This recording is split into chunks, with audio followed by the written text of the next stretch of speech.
لا إله إلا الله سيدنا محمد رسول الله صلى الله عليه وسلم. بسم الله الرحمن الرحيم.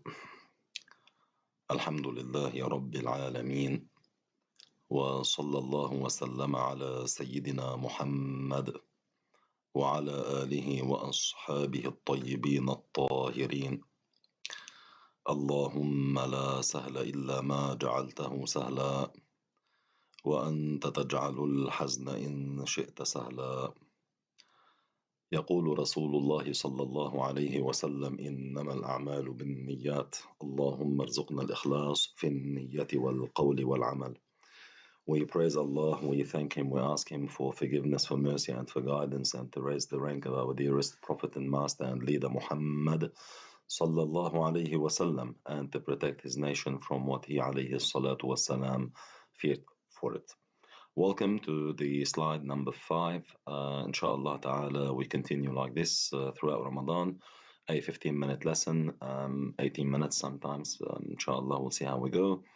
And tonight we're gonna explore slide number 5 in our Islamic creed rhymes. And these lines are 17, 18, 19, and 20.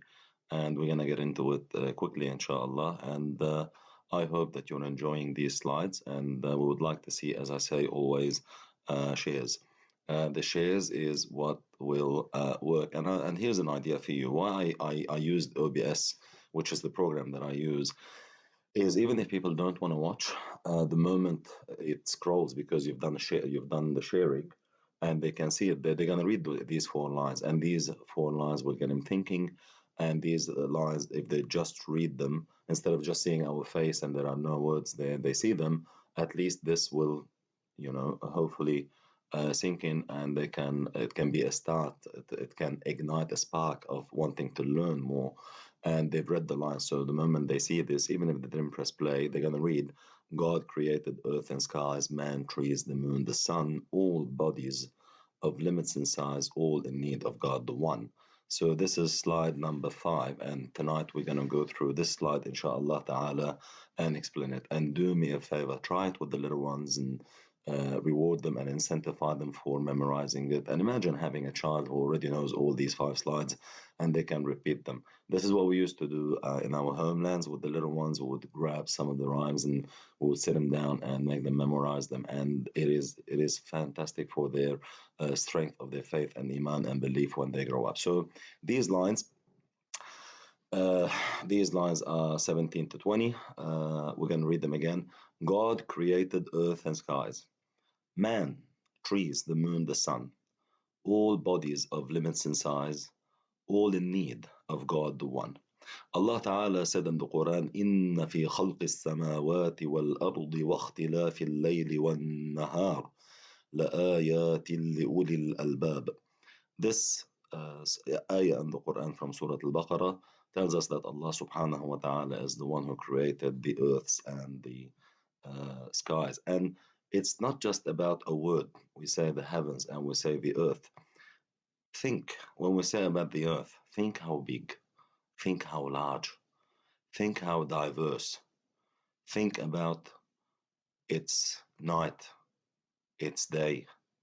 Think about the plants, the vegetation, how from the one soil so many different colors spring out. Think about the rivers. Think about water that is on earth. Some of it is sweet and some of it is salty. Think about the clouds. Sometimes they're there and they cause like a cover. Imagine you wanting to put a sail in your backyard or at home. How much effort does it take? Yet you look at the clouds and you think, subhanallah, we suddenly have a shelter from the sun. If that sail in your house is not going to come by itself or come about by itself, why would people through their idiocy believe that the clouds came by themselves? These are all under the control and management of Allah subhanahu wa ta'ala. If all things are put together in your mind, you can suddenly understand and be in awe of the greatness of Allah subhanahu wa ta'ala. And in this ayah, there is a reference to 2 things that are tangible: as-samawat wal-ard, bodies that you can grab, that have a thickness to them, not like air. واختلاف الليل والنهار, and two matters that are not tangible, the layl and the nahar, the night and the day. And Allah Ta'ala says, لآيات لأولي الألباب, in these signs, in these huge signs, day and night, earths and skies. It's not that the others are not signs, but when you talk about the whole earth with everything on it, Allah Ta'ala created it. This whole giant sky that stands on top of us, and yet we don't see any peas and posts holding it, is telling that Allah Subhanahu wa Ta'ala exists. And then you've got the night and the day. And if you just think it's dark now, it's night, and then it's day, just take a moment. There's a big difference. There was light, you could see, and then suddenly it's gone. And this is being managed and monitored. And Allah subhanahu wa ta'ala is the one who ordered the sun and the moon. And that only increases your energies within. It pushes you to concentrate all your internal powers on your faith, on your iman, to strengthen it. And not only that, I say God created earth and skies, man, trees, the moon, the sun. Allah Ta'ala said, وَلَقَدْ خَلَقْنَا الْإِنسَانَ مِنْ سُلَالَةٍ مِنْ طِينٍ. I've lost my breath there. Allah Ta'ala said, وَلَقَدْ خَلَقْنَا الْإِنسَانَ مِنْ سُلَالَةٍ مِنْ طِينٍ. And this is how the humankind was created. So number one, we learn from this and from another ayah, وَلَقَدْ خَلَقْنَا الْإِنسَانَ فِي أَحْسَنِ تَقْوِيمٍ. This ayah also tells us that we didn't come from apes. Man, as a species, started with man. It didn't start with a lava, and then it needed to crawl a little bit, and it developed a vertebrate, and then it became, something that just swindled on sand somewhere. And then it needed more, so it pushed out, and over hundreds and thousands of years, two arms came out, and then it needed to stand up, and some of it remained as it was, but the rest evolved, and they became standing, and it kept going through this process until it became man. And first man was a hunchback and couldn't speak well, and looked like ape, and then he progressed, and after millions of years that we became that's all unacceptable. That is all idiotic. In any event, a lot of universities nowadays in the United States and all around the world have rejected the Darwinism evolution theory. And two, they've proven that chemical evolution usually gives you a negative result when there is a mutation and there is an evolution taking place. It's usually a negative process and it's a negative result. It's not a positive improvement result. So we've got to keep that in mind. And when we talk about man, that's what we need to realize. So man was created with the first of them, Prophet Adam alayhi salam, and it was soil that was gathered from the different parts of the earth, and it was mixed with water from Al-Jannah, and the body of Adam was created, and then the soul of Adam was blown into him, and from his shortest left rib, Lady Eve was created, and then the two of them started producing and then reproducing after that, and then that's how we came about as humans. So that is something that we need to understand. So man is not son of God. Man, for those who say about some others that they are sons of God, like those who claimed Uzair was and those who claimed that Jesus was, we say to them, you say this because Prophet Jesus, for instance, came about without a biological dad. Well, there is one whose case is even more more of a point where you stop and you think, which is Adam. Adam alayhi salam did not have a father or a mother. So not having a father, not just not having a father, do you have to go to the extreme, illogical, irrational end of saying, oh, he must be the son of God? Well, you don't bring those two concepts together. God is God. God is the creator. He is not concerned with the attributes of the creations, meaning they do not apply to him. You should not have crossed that line. You should not have crossed that line of difference, of differentiation between God and the creations, and stepped into the mixing between the creations and the creator. So we say he's a sign from God, telling about his truthfulness, and Allah Ta'ala made him an ayah for the people in the way he was born. And he himself never said, I am the son of God. Hasha, he is one of the prophets of Allah who was sent to tell the people who had blasphemed after Prophet Moses and stepped outside the religion of Islam to come back to the worship of God and not the worship of other than Allah. So man does not create, man is not the son of God, man is a species on his own, man amongst them is the best of all the species. That's why the species of man is the best of all the species, or species, depends on how you like to say it. So man, this is all about man, and we're never Homo sapiens. Trees, the moon, the sun. Allah Ta'ala said, وَسَخَّرَ لَكُمُ الشَّمْسَ وَالْقَمَرَ دَائِبَيْنِ وَسَخَّرَ لَكُمُ اللَّيْلَ وَالنَّهَارَ. Now, when you think about the moon and the sun, Allah Ta'ala created them, and these are two of the bigger signs telling about Allah Subhanahu wa Ta'ala. This bowl of light and energy that is always there, you can see it with your own eye moving from place to place. You try to put something up in the air without holding it, either with a rod from above it or with some strings, like we do some decorations in our houses. You try and do that. Just to get a plane to lift off and stay there, you had to put the engines, and they had to put the wings, and they had to put the helis on top of it if it's a helicopter. You do too many things, and it can't stay all the time there. And if it runs out of fuel, it's gonna be botched down, and it's gonna crack, and nothing's gonna happen. You look at the sun every single day. Stop for a moment, watch the sun, and think, Ya Allah, look at it. It's there.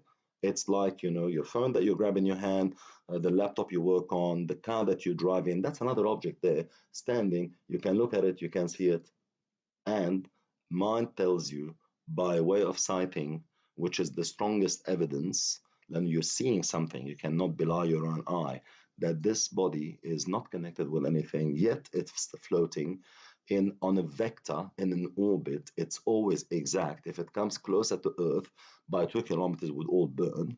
If it goes away from Earth by 2 kilometers, would all freeze to death. This is being managed on a particular curve, in a particular vector, in an orbit, in an exact form of functioning. The same thing with the moon. Imagine the seas and the oceans, the same. Imagine all this water, which is 75% of the earth, they say the scientists, is made of water. Imagine there's an imbalance somehow and all of it comes onto us. We'd all die. So you got to think about these things. And these are things that are telling that Allah Ta'ala exists. They are telling, if you just want to put some things up in the air and put some lights and make it appear and disappear, there's a lot of work that you have to put into it. Well, how can you expect something that is millions of times more sophisticated to have come by itself? Allah Ta'ala exists, and that's very simple. The moon and the sun. So all bodies of limits in size, all in need of God the One. In the hadith, the Prophet ﷺ also proved that, the earth and the skies and they created by Allah. In the hadith that was mentioned by Al-Bukhari wal-Hakim wa Ibn al-Jarud, كان الله ولم يكن شيء غيره وكان عرشه على الماء وكتب في الذكر كل شيء ثم خلق السماوات والأرض. So the Prophet as well, sallallahu alayhi wasallam, tells us that Allah Ta'ala created the earths and the skies. Now, when we say the next two lines, all bodies of limits in size, all in need of God the One. Now, there's no doubt that we are all in need of God. I'm gonna explain this in a what we call flip explanation, which is backward to build up towards the point about the bodies. So we are all in need of God the One, and I'm going to give you this from the Quran. قال تعالى يا أيها الناس أنتم الفقراء إلى الله والله هو الغني الحميد. You see, you can see two things there. The ibad, the nas, are fuqara. God, the creator, ghani, meaning does not have any need. This ayah is very powerful. We are the creations and the nas, okay? And the nas are similar to all the creations. So you can say nas, but it means all the creations of Allah are in need of God, okay? And in the same ayah, look at the beautiful sequencing of the words in the ayah. يا أيها الناس أنتم الفقراء إلى الله والله هو الغني الحميد. He is the one who does not have a need. You are the ones with need. How do we have needs? We have needs in the fact that we need to eat. If we don't eat, we die. If we don't drink, we die of thirst. If we don't sleep, we are deprived. We lose it. We become insane. We start seeing things and we hallucinate. If we don't have all these needs met, and all this is showing and telling that we are so weak. If we eat, we need to go and empty our stomachs. If you don't do that, you die. So your needs are clear. You are in need all the time. If you are in the sun a little bit, you need shade. And see how many times you say the word I need, either through your mouth or in your head. What you need. I need to rest. I need to sit. I need to go. I need to buy this. You're always in need. Okay, and more so now when we go to your existence as a reality, as a self.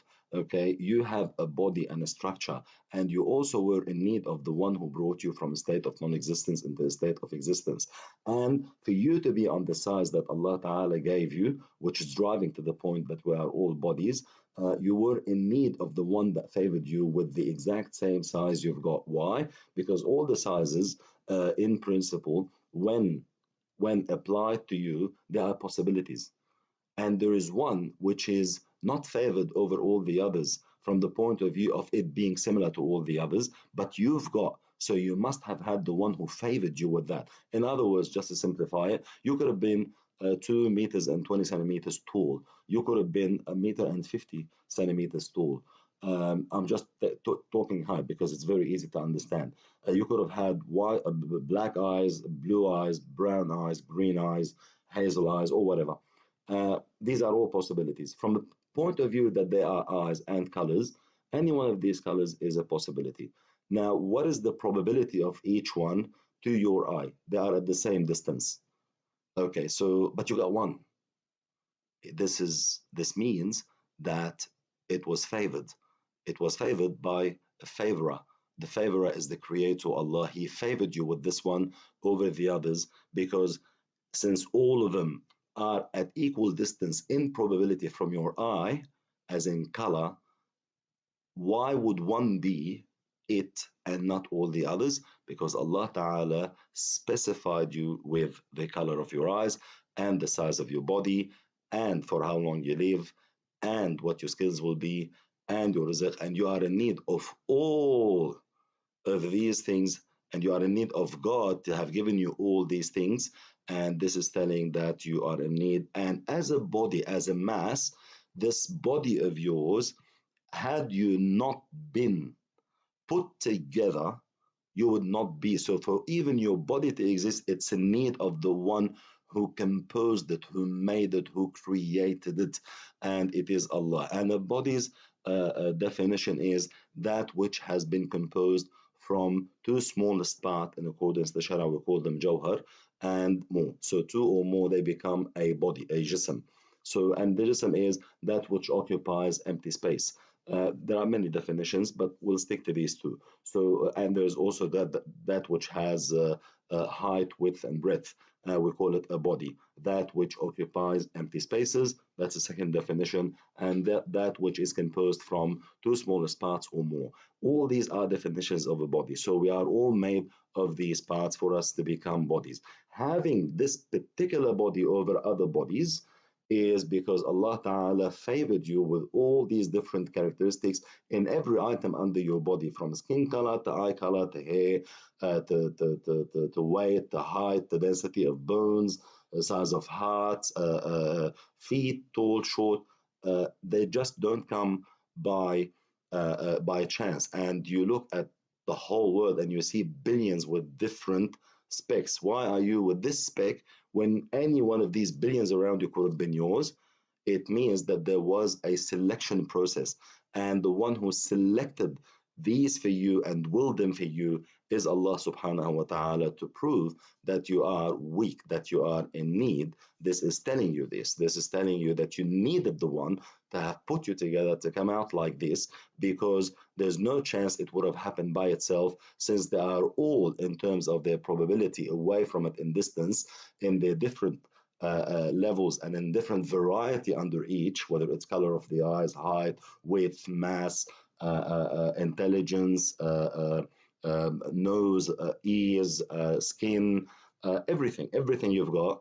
You are at the same distance from all the other 100 varieties under each. Why was it that in terms of height you were 180? In terms of bone density, you were this much. In terms of blood type, you were this. In terms of eye color, you were that. Albeit just under eye color, there are so many possibilities. Just under width, there's so many possibilities. Just under height, there are so many possibilities. And they are all, in terms, when you look at them in that basket of characteristics that are possibles for you, okay, they are all equally probable. Why one out of each of these was yours?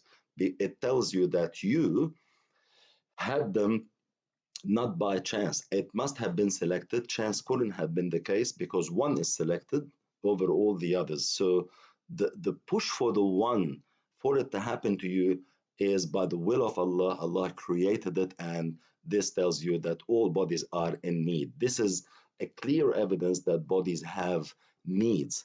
Okay, if they didn't need the one to give them these, how would they have gotten? They must have needed Allah subhanahu wa ta'ala, since in terms of chance and probability, it cannot happen by itself, as we've just explained. So this is your lesson for tonight in explaining the four lines.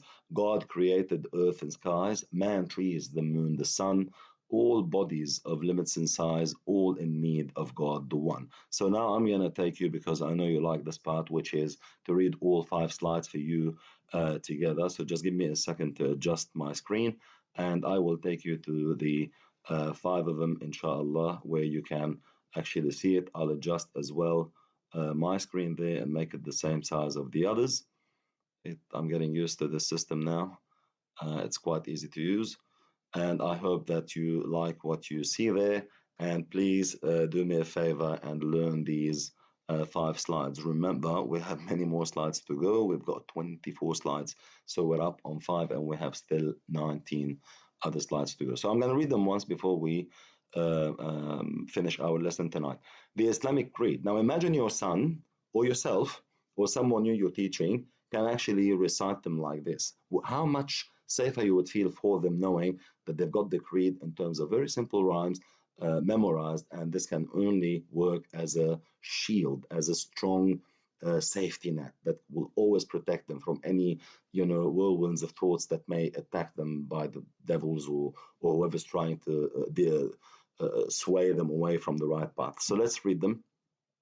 Every saint pubescent who heard that except God no deities exist, that he sent Muhammad to the world, must embrace Islam and not resist. Islam is to believe God is one, without any partner or need. God exists before time begun and before space indeed. God's existence is not assigned and has no beginning or end. He is not imagined in the mind, a notion logic does commend. Creations do not create, God created all of them. None does he permeate, nothing resembles him. God created earth and skies, man, trees, the moon, the sun, all bodies of limits in size, all in need of God, the one. And barakallahu feekum, may Allah bless you all. I hope you've enjoyed tonight's slide, and inshallah ta'ala, tomorrow I'll have the 6th slide. I know some of you have messaged me on private that they really want to read all of it. We'll give you one after the other, inshallah. Short, sweet lessons. Please take this information, and remember, I'm going to put on OneDrive all these slides. It's going to be in a Word format written for you, and all the evidence that we gave you, and we're preparing every ayah that we gave you there in transliteration, so you can read it with Roman letters, the English letters in other words, and we are putting the interpretation of the meaning of it also in English. So you have it in Arabic, transliterated in English, interpreted in English. For each one of this evidence, ayah, hadith, qawl of alim.